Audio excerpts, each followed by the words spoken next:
La grâce de Jésus notre Seigneur, l'amour de Dieu le Père et la communion de l'Esprit Saint soient toujours avec vous. Bien-aimés dans le Christ, en ce 32e dimanche du temps ordinaire, la part de l'Évangile nous décrit la générosité de la veuve. Cette veuve qui donne ce qu'elle avait pour vivre, ce qu'elle avait pour son économie, ce qu'elle avait pour elle. Bien-aimés dans le Christ, Jésus apprécie sa générosité, sa détermination, sa confiance en Dieu. Elle ne se laisse pas envahir par un autre sentiment de pouvoir garder quelque chose, de pouvoir tricher, de pouvoir voler, de pouvoir distraire. Mais elle donne dans le panier de la quête ce qu'elle avait pour vivre. Jésus nous décrit cette capacité de pouvoir s'abandonner au Seigneur.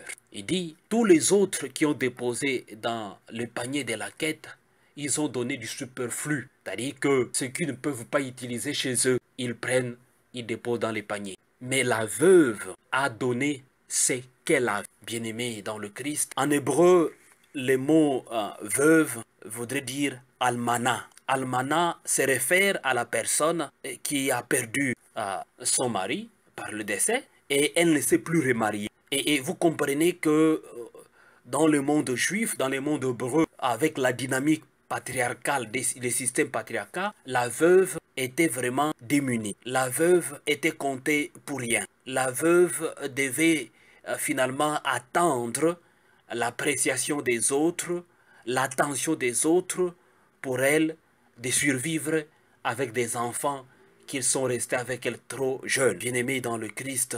Et nous pouvons aussi encore, dans la dynamique hébreu, redécouvrir que le mot almana est aussi utilisé sous un autre angle comme alam. Alam voudrait dire muet, hein, sans voix. Donc, la veuve, dans le monde hébreu, était considérée comme une personne sans voix. La voix des sans voix doit être celui qui a la capacité de prendre la veuve en charge. Celui qui a la capacité d'aider les orphelins. Celui qui a la capacité d'aider la personne qui ne peut rien. La personne qui ne sait rien faire. Bien-aimé dans le Christ. Et donc, on voit là que la veuve, c'est quelqu'un qui n'a pas de défense. Nous pouvons les lire dans les psaumes 68, verset 6. La veuve dépend des autres. La veuve compte sur le Seigneur. Le Seigneur qui est le père des enfants qui n'ont pas de papa.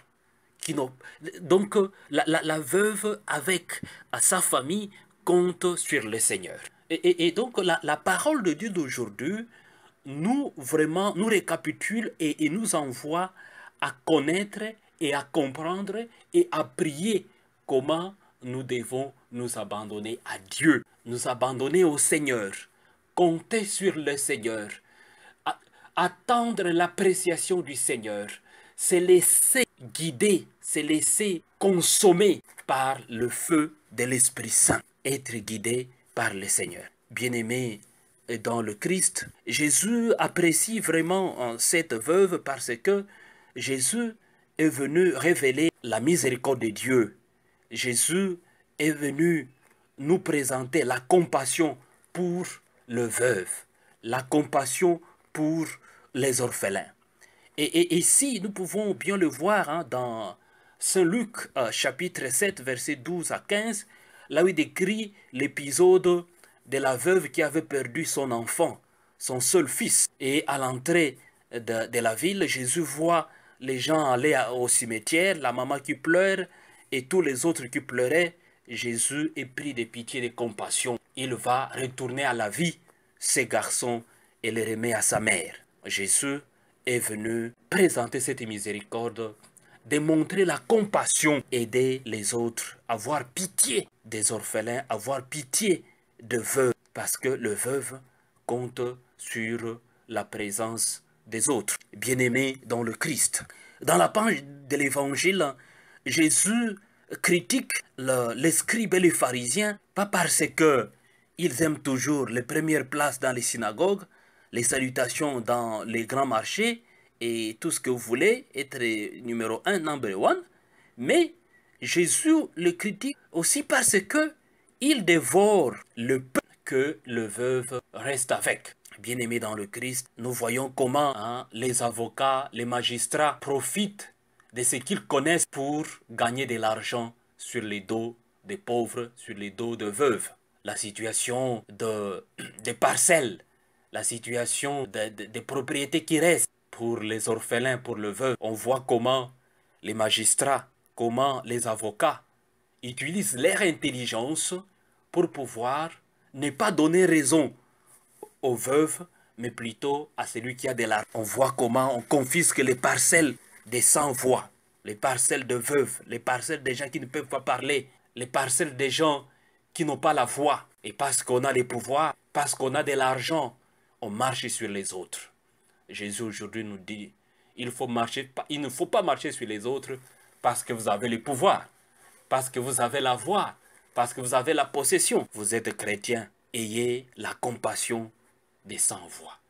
Ayez la compassion des muets. Ayez la compassion des gens qui ne peuvent pas parler. Ayez la compassion des gens qui n'ont rien. Bien-aimés dans le Christ. Mais toujours dans la Bible, la situation de veuve n'a pas toujours été aussi si dangereuse qu'on peut toujours le voir. On voit comment l'histoire de Ruth, cette qui avait changé l'histoire, qui avait changé l'histoire dans la culture juive. Et donc nous pensons que donner la voix, donner la possibilité aux veuves, ça veut dire donner la possibilité aux gens qui ne peuvent pas parler, des gens qui n'ont pas de moyens, donner la possibilité à la population, à la masse, aux gens, aux plus petits, de s'exprimer, de pouvoir contribuer avec ce qu'ils ont, avec ce qu'ils connaissent pour créer, recréer, restaurer la vie. Nous avons besoin de tout le monde pour restaurer la vie de la communauté, la vie de l'Église, la vie de la société, la vie d'une ville, la vie d'un pays, la vie d'un continent, la vie du monde, la vie de chaque personne. Bien-aimé dans le Christ, l'appréciation de Jésus de la veuve, il apprécie vraiment sa générosité. Je pense que cette parole de Dieu d'aujourd'hui nous interpelle à être généreux. L'invitation à la générosité, l'invitation à l'hospitalité,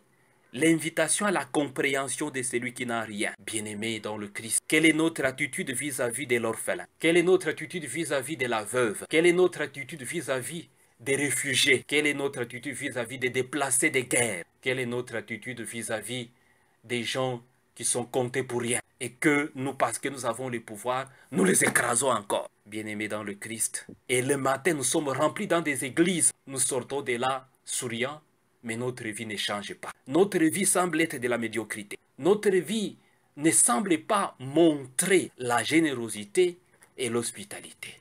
Notre vie ne semble pas dégager la compassion que Jésus nous présente en exemple. Bien-aimés dans le Christ, le grand prêtre, cela se décrit clairement dans la deuxième lecture d'aujourd'hui, la lettre aux Hébreux.